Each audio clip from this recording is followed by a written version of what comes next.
자신이 살고 있는 세상이 과학의 발전 속도를 못 이기고 윤리적인 문제들이 쌓여만 가는 가까운 미래라고 가정해봅시다.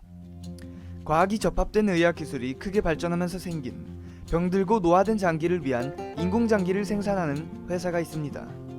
이 회사는 당신이 암과 같은 지병에 의해 급하게 인공장기를 필요로 할 때 3개월 동안 무료로 제품을 이용할 수 있도록 해줍니다. 네, 여기까진 너무나 좋습니다. 병에 걸려 죽게 생겼는데 3개월 동안 완전히 깨끗해진 인공장기를 무료로 이용할 수 있다니 이건 혁명이죠. 정말 생명을 존중하는 인도주의적인 회사라고까지 생각할 수 있습니다. 하지만 만약 가격이 터무니없이 비싸다면 어떻게 될까요?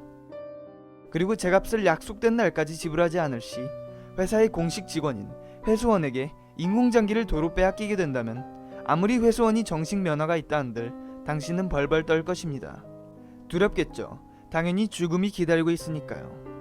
심지어 반항하거나 도망가려 하면 전기총을 맞고 빼도 박도 못한 채 그 자리에서 배를 갈리게 된다면 그만큼 수치스럽고 잔인한 죽음도 없을 것입니다.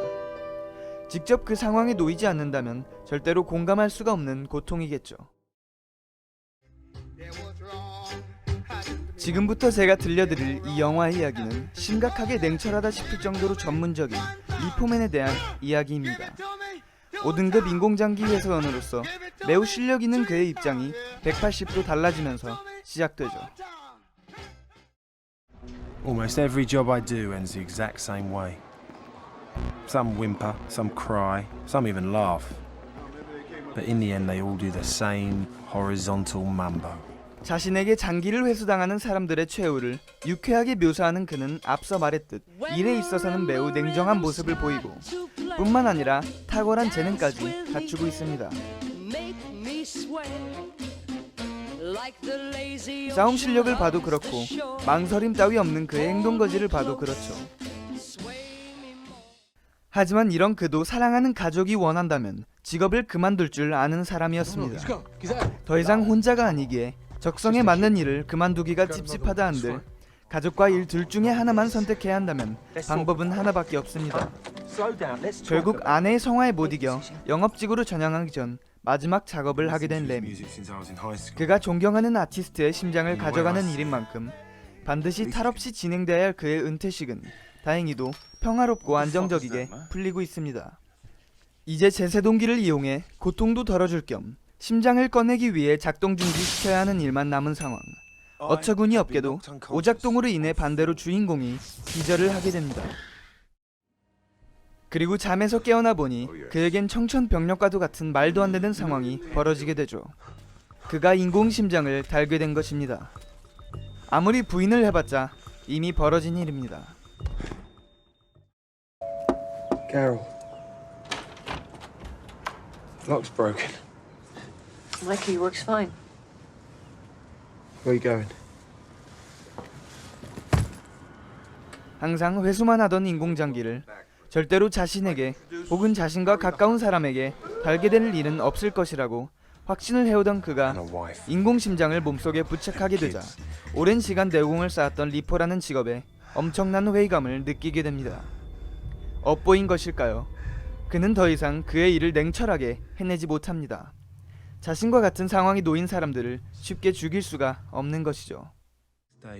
그렇게 3개월이 지나며 할부금 연체 만료일이 다가오게 되고 그는 친구가 떠먹여줘도 돈을 벌 생각 같은 건 할 수가 없습니다. 그런데 연체자들이 자주 숨어있는 빈민촌 공터에서 다 죽어가는 여자를 발견한 레미는 알 수 없는 연민을 느끼며 정신을 차리게 되고 그녀를 돕기로 결심합니다. 그 후 그녀가 건강을 되찾게 되면서 레미의 연민에서 시작된 감정은 사랑으로 발전하게 되고 레미는 몸의 대부분이 인공장기로 이루어진 그녀와 리포맨들의 레이더에서 완전히 벗어나 새로운 삶을 살기 위한 계획을 하게 됩니다. 그는 영화가 시작될 때 슈레딩거의 고양이 실험에 대해 이야기하며 어떻게 고양이가 죽어있음과 동시에 살아있을 수 있는지 이해하지 못합니다.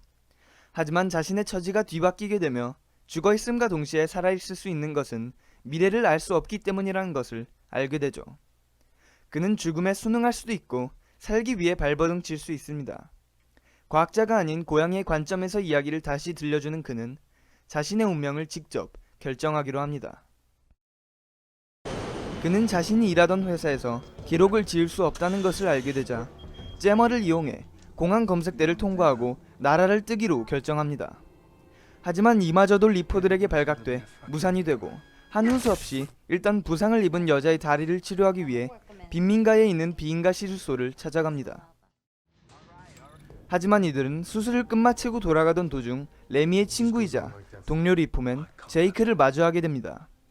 레미는 비극이 시작된 원인인 제세동기의 오작동이 자신을 영업직으로 전향하지 못하게 하기 위해 제이크가 꾸민 일이라는 것을 알게 되고 도주를 멈추라고 꼬드기는 제이크와 앞길을 막지 말라는 레미는 몸싸움을 벌이게 됩니다. 결국 무쇠갈고리에 머리를 얻어맞고 기절한 레미. 얼마 지나지 않아 일어난 레미는 다행히도 베스가 쏜 전기총에 맞아 누워있는 제이크를 발견합니다. 레미는 더 이상 도망갈 수 없다고 판단합니다. 그는 직접 본사로 쳐들어가 둘의 데이터를 완전히 지우기로 하는데요. 최후가 될 수 있는 계획을 실행하기 전 마지막으로 아들과 아내를 만나는 레미. 그런데 뭔가 이상한 낌새가 느껴집니다. 왜 하필 레미가 계획 성공 후 향하는 곳이 손상된 뇌의 시신경을 대체해주는 최신식 인공신경 M5의 배경인 중남미의 섬일까요?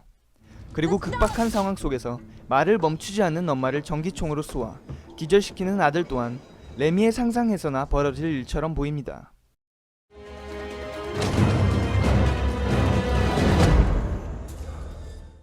어찌됐든 본사에 쳐들어간 레미와 베스는 단 둘이서 경찰들과 수많은 리포맨들을 완벽하게 제압하고 기록실로 쳐들어가게 됩니다.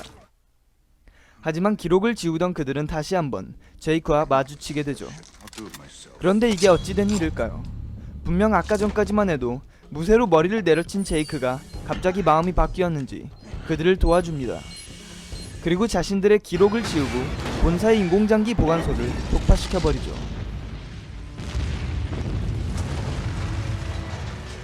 레미의 바램대로 모든 것이 끝났습니다. 정확히 레미가 계획한 그대로 원하던 대로 말이죠. 해변가에서 힘겨웠던 지난날을 잊고 새로운 인생의 여유를 즐기는 레미. 더 이상 아무것도 필요하지 않습니다. 이렇게 휴식을 취하면서 여생을 보내도 말이죠. 하지만 역시 너무나 꿈같은 일은 정말 꿈이었습니다. 옆에 있던 친구가 갑자기 사라지고 화면이 깨지더니 뇌사 상태에서 기계의 의존에 연명하고 있는 레미는 죽은 것도 살아있는 것도 아닌 방금 전까지와는 전혀 다른 모습을 하고 있습니다. 친구 제이크는 직원들에게 각별히 조심해달라고 신신당부를 합니다. 레미는 사실 무쇠의 머리를 맞고 기절했을 때 뇌에 문제가 생겨 인공신경을 달게 된 것이었고 그 이후 일어났던 모든 일들은 레미의 머릿속에서만 일어났던 것이었습니다.